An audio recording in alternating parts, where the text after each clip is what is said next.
It's a scar. Make no mistake about it. It is an absolute scar. And you see all of a sudden, like when teams relocate, all of a sudden, like I know that it didn't really sit well, with Winnipeg Jets fans to find out that, the Arizona or then Phoenix Coyotes leading scorer was Dale Howardchuk.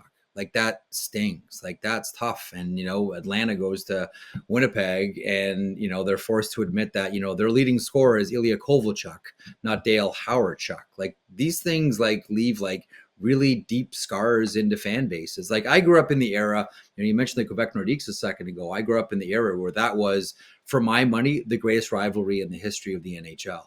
Like there was nothing that burned or existed on as many different levels as the Montreal Canadiens versus the Quebec Nordiques. It was, two different types of Quebecers against one another. It was, beer company versus beer company. It was English versus French. It was so many different things that played out on the ice.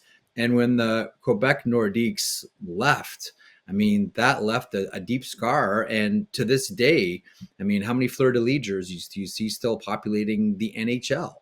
You still see tons, and you still see, I remember we had Patrice Bergeron on the podcast last year, and he was talking about only playing for the Boston Bruins, only playing for the Boston Bruins in my entire career. And Elliot asked him, like, well, if the Quebec Nordiques got a team again, would you play? Because he grew up a huge fan of the Quebec Nordiques. Would you go back? Would you play one more year? And he said, that might be the only team that I would. Like, there's a fierce sort of pride that comes along with it.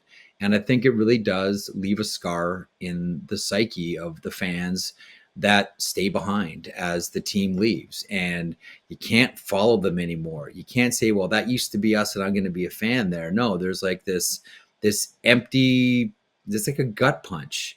There's an empty feeling that sports fans have. Like, listen, I know you guys. I know how everybody feels in Arizona about this, like really good hockey fans. And I think of all the hockey kids. Like I remember, talking to Daniel Briere about Arizona. I mean, I live just outside of Toronto. I've talked to Austin Matthews numerous times about Arizona hockey and wanting to go and, watch two things. So I just mentioned Daniel Briere. He was one of them for Austin Matthews. The other was the Zamboni, like simple things like that. And that dovetails into your other previous point about youth hockey as well, Leah. Like there's a legit concern there, but it does leave a real negative burning stamp. But at the same time, I mean, you look at how Atlanta's starting to react about the idea about getting a team again.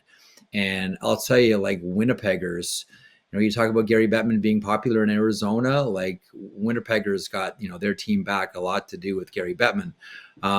So when it does kind of come back a second time, and again, we do believe it's going to come back here to Arizona.